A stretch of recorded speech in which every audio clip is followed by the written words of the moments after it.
नमस्कार दोस्तों, स्वागत है आपका हमारे YouTube channel study with Usha में। और आज मैं आपके लिए हिंदी भाषा उद्भव और विकास भाग 3 लेकर आई हूँ। सभी प्रश्न परीक्षा की दृष्टि से बहुत ही महत्वपूर्ण हैं। ठीक है, चलिए शुरुआत करते हैं। क्वेश्चन नंबर 1, इनमें से कौन सा राज्य राजभाषा अधिनियम 1976 के अनुसार ख श्रेणी का राज्य है? तो इसमें से खास श्रेणी का राज्य कौन सा हो जाएगा हमारा? खास श्रेणी का राज्य क्या है? गुजरात है। ठीक है, खास श्रेणी का राज्य कौन सा है? गुजरात है। चलिए आगे बढ़ते हैं।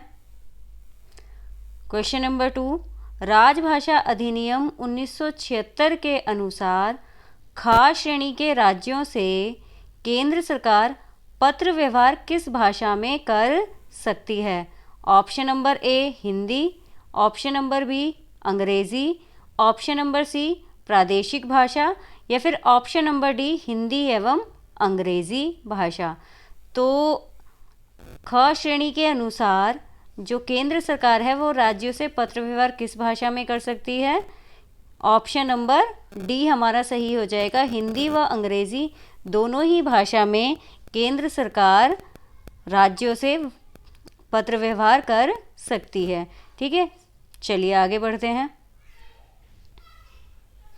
निम्नलिखित सूचियों को सुमेलित कीजिए।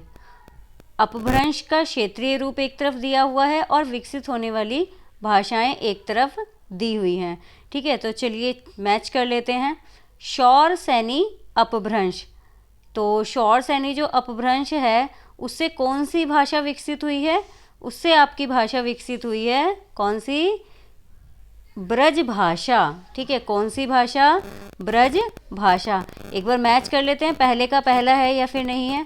अगर हम मागधी की बात करें, ठीक है, पहले का ऑप्शन क्या हो जाएगा हमारा? फर्स्ट का हो जाएगा फर्स्ट।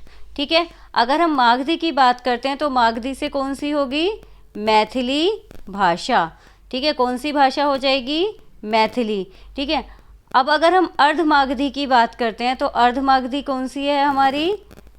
पंजाबी। ठीक है, और पैशाची अपभ्रंश की अगर हम बात करें तो कौन सी हो जाएगी? अवधी। ठीक है, चलिए एक बार आंसर मैच कर लेते हैं कि फर्स्ट का फर्स्ट एंड बी का फोर्थ। ठीक है,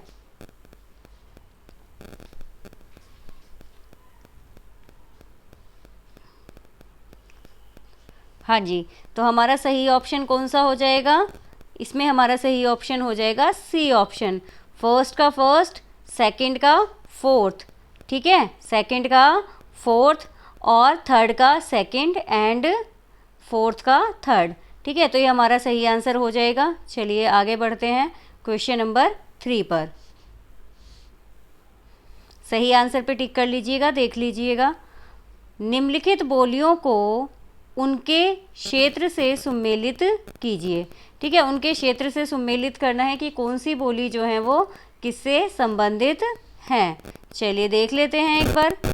भोजपुरी, यदि हम भोजपुरी की बात करें तो भोजपुरी कौन से क्षेत्र में बोली जाती है? भोजपुरी कौन से क्षेत्र में बोली जाएगी? ऑप्शन नंबर इसका हो जाएगा, ए का हो जाएगा हमारा 4। ठीक है, ए का क्या हो जाएगा? 4। वहीं अगर छत्तीसगढ़ी की बात की जाए तो छत्तीसगढ़ी जो भाषा है वो कहाँ पर बोली जाती है? वो बोली जाती है बिलासपुर में। ठीक है, तो यानी कि बी का ऑप्शन क्या हो जाएगा? थर्ड सही हो जाएगा। ठीक है, बी का ऑप्शन जो थर्ड है वो सही हो जाएगा। चलिए बुंदेली भाषा की अगर हम बात करें तो बुंदेली भाषा कहाँ पर बोली जाती है? झांसी में। बुंदेली भाषा कहाँ पे बोली जाती है? झांसी में। वहीं अगर बघेली की बात करें, ठीक है, तो बघेली भाषा कहाँ पर बोली जाती है? रीवा में। एक बार मैचिंग देख लीजिएगा, उसके अनुसार ही हम अपने ऑप्शन को देखेंगे। ए का हो जाएगा फोर्थ, बी का हो जाएगा थर्ड, सी का हो जाएगा फर्स्ट एंड डी का हो जाएगा सेकंड। चलिए आगे बढ़ते हैं, ऑप्शन एक बार मैच कर लेते हैं कि कौन सा ऑप्शन सही बैठता है हमारा। तो फर्स्ट में तो ए का सेकंड दिया हुआ है। ठीक है, और हमारा ए का क्या था? फोर्थ था, तो ए का फोर्थ देख लेते हैं। बी और सी दोनों में दिया हुआ है। ठीक है, तो एक बार चेक करते हैं।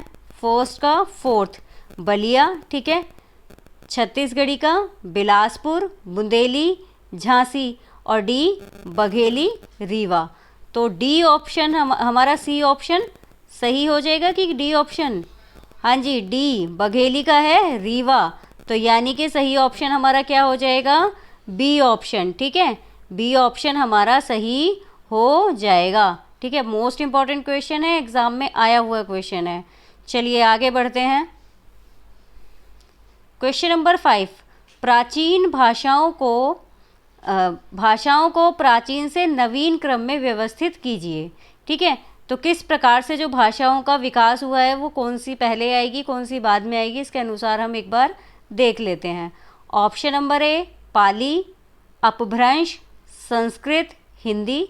Option number B Hindi, Sanskrit, Apabhramsha, Pali. या फिर option number C Pali, Sanskrit, Apabhramsha, Hindi. या फिर option number D Sanskrit, Pali, Apabhramsha, Hindi. तो ठीक है, इसके साथ ही हमारा सही जो ऑप्शन है वो हो जाएगा, क्योंकि जो सबसे प्राचीन है वो है संस्कृत है, उसके बाद पाली है, पाली के बाद अपभ्रंश और अपभ्रंश के बाद कौन सी भाषा आई थी हमारी? हिंदी। तो इसी के साथ हमारा जो डी ऑप्शन है वो क्या हो जाएगा? सही हो जाएगा। ठीक है, तो हमारा डी ऑप्शन क्या हो जाएगा? सही हो जाएगा। स्क्रीनशॉट ले लीजिएगा क्योंकि ये टिक जो है बाद में इरेज हो जाते हैं। ठीक है, चलिए आगे बढ़ते हैं। हिंदी भाषा का उद्भव और विकास पुस्तक के लेखक कौन हैं? Option number A Bholanath Tiwari, option number B Devendra Kumar Sharma, option number C doctor Namvar Singh, या फिर option number D doctor Uday Narayan Tiwari. तो हिंदी भाषा का उद्भव और विकास के जो पुस्तक के जो लेखक हैं वो कौन हैं? उदय नारायण तिवारी। तो हमारा सही ऑप्शन क्या हो जाएगा? डी ऑप्शन हमारा सही हो जाएगा। साथ साथ स्क्रीनशॉट ले लीजिएगा।